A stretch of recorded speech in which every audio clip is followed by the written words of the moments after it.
नमस्कार जय जगन्नाथ स्वागत जनाऊँच आज जीके वीडियो को। आज आम आलोचना करवा जीके किसी महत्वपूर्ण प्रश्न और उत्तर। आज प्रथम प्रश्न, पान खाइबा द्वारा क्यों समस्या ठीक होता है?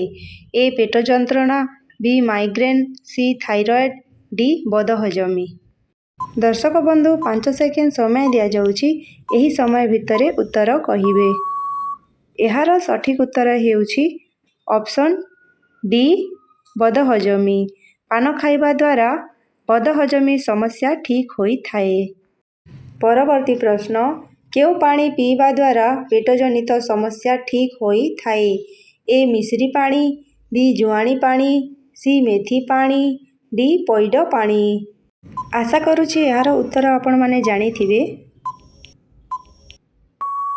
यार सठिक उत्तर हेउछि ऑप्शन बी जुआणी पानी। जुआणी पानी पीवा द्वारा पेटजनित समस्या ठीक होता है। परवर्ती प्रश्न, शरीर में क्यों विटामिन अभाव हेले मस्तिष्क दुर्बल होता है?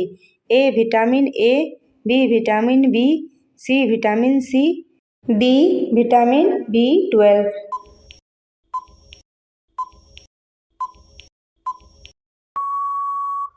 यार सठिक उत्तर हेउछि option D vitamin B12। Vitamin B12 शरीर में विटामिन अभाव हेले मस्तिष्क दुर्बल होता है। परवर्ती प्रश्न, क्यों मांस खाइबा द्वारा डायबिटीज रोग कंट्रोल रे रहिता है? ए कुकुड़ा मांस, बी छेली मांस, सी घुसुरी मांस, डी कोचिया मांस।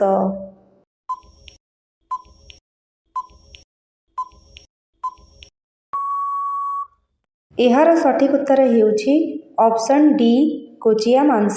कोचिया मांस खाइबा द्वारा डायबिटीज रोग कंट्रोल रे रहिता है। परवर्ती प्रश्न, क्यों साग खाइबा द्वारा डायबिटीज रोग कंट्रोल रे रहिता है? ए मेथी साग, बी पालंग साग, सी सजना साग, डी सोरिष साग।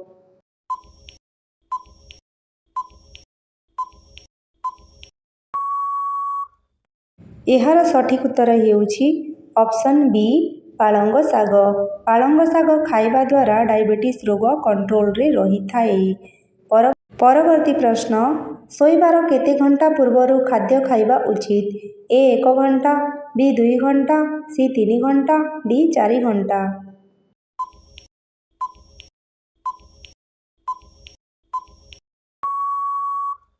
यार सठिक उत्तर हेउछि ऑप्शन बी 2 घंटा। सोइबार 2 घंटा पूर्वरु खाद्य खाइबा उचित।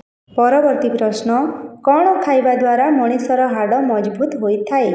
ए अंडा, बी क्षीर, सी गुड़, डी बादाम।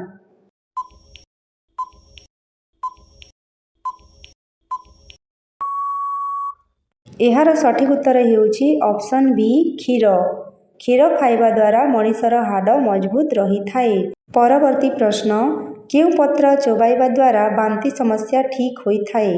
ए पुदीना पत्र, बी अँला पत्र, डी भृसंग पत्र, सी राशि पत्र।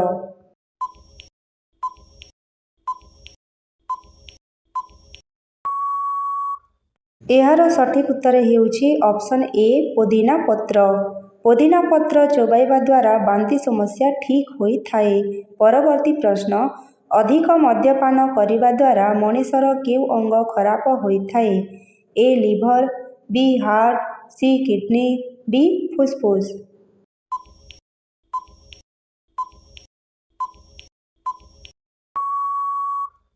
यार सठिक उत्तर हेउछि ऑप्शन ए लिभर। अधिक मद्यपान करिबा द्वारा मनुष्यर लिभर खराब होता है। परवर्ती प्रश्न, छाती रे कफ जमी थिले कौन खाइबा द्वारा कफ बाहरी जाइथाए? ए गुड़, बी महू, सी दही, डी लहुणी। सांग माने यार उत्तर आपण माने निश्चित भाव रे जानी थिबे, आशा करुछि देबे। यार सठिक उत्तर हेउछि ऑप्शन ए गुड़। गुड़ खाइबा द्वारा छाती रे जमिथिबा कफ बाहरी जाइथाए। परवर्ती प्रश्न, खाद्य खाई सारिबा परे कौन खाइले खाद्य शीघ्र हजम होता है? ए पानमधुरी, बी मिश्री, सी अदा, डी लेंबू।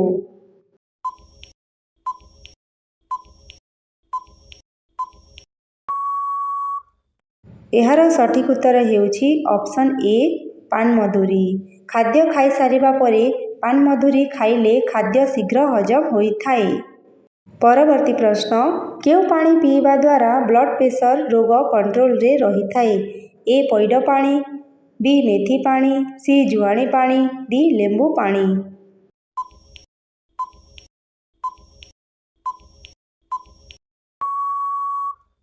ଏହାର ସଠିକ୍ ଉତ୍ତର ହେଉଛି ଅପସନ୍ ଏ ପଇଡ଼ ପାଣି। ପଇଡ଼ ପାଣି ପିଇବା ଦ୍ୱାରା ବ୍ଲଡ୍ ପ୍ରେସର ରୋଗ କଣ୍ଟ୍ରୋଲରେ ରହିଥାଏ। ପରବର୍ତ୍ତୀ ପ୍ରଶ୍ନ, ଉଚ୍ଚ ରକ୍ତଚାପ ରୋଗ ଥିଲେ କ'ଣ ଅଧିକ ଖାଇବା ଉଚିତ ନୁହେଁ? ଏ ତେଲ, ବି ଚିନି, ସି ଲୁଣ, ଡି କଫିନ୍।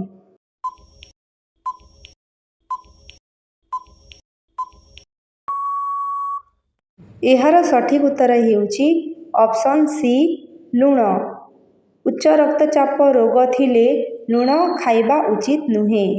ପରବର୍ତ୍ତୀ ପ୍ରଶ୍ନ, ମୂଲା ସହିତ କ'ଣ ଖାଇବା ଦ୍ୱାରା ଚର୍ମ ରୋଗ ସମସ୍ୟା ହୋଇଥାଏ? ଏ କ୍ଷୀର, ବି ଦହି, ସି ଗୁଡ଼, ଡି ମହୁ।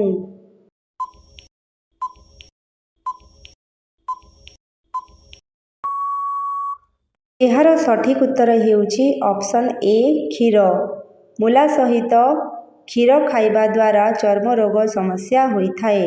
ପରବର୍ତ୍ତୀ ପ୍ରଶ୍ନ, କ'ଣ ଖାଇବା ଦ୍ୱାରା ମଣିଷର ଉଚ୍ଚତା ଶୀଘ୍ର ବୃଦ୍ଧି ପାଇଥାଏ? ଏ ଅଣ୍ଡା, ବି କ୍ଷୀର, ସି ଦହି, ଡି ମହୁ।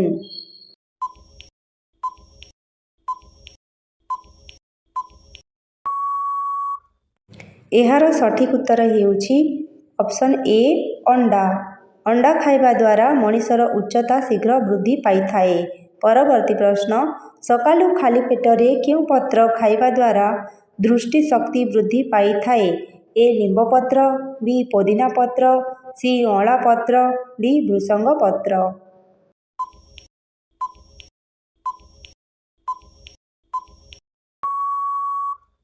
ଏହାର ସଠିକ୍ ଉତ୍ତର ହେଉଛି ଅପସନ୍ ଡି ଭୃଷଙ୍ଗ ପତ୍ର।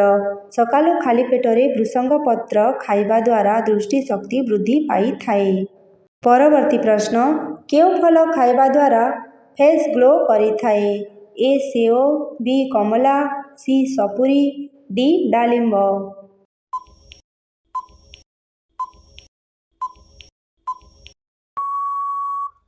ଏହାର ସଠିକ୍ ଉତ୍ତର ହେଉଛି ଅପସନ୍ ବି କମଳା। କମଳା ଖାଇବା ଦ୍ୱାରା ଫେସ୍ ଗ୍ଲୋ କରିଥାଏ। ପରବର୍ତ୍ତୀ ପ୍ରଶ୍ନ, ମଣିଷକୁ କୁକୁର କାମୁଡ଼ିଲେ କେଉଁ ପାଣିରେ ଧୋଇଲେ ବିଷ ବାହାରି ଯାଇଥାଏ?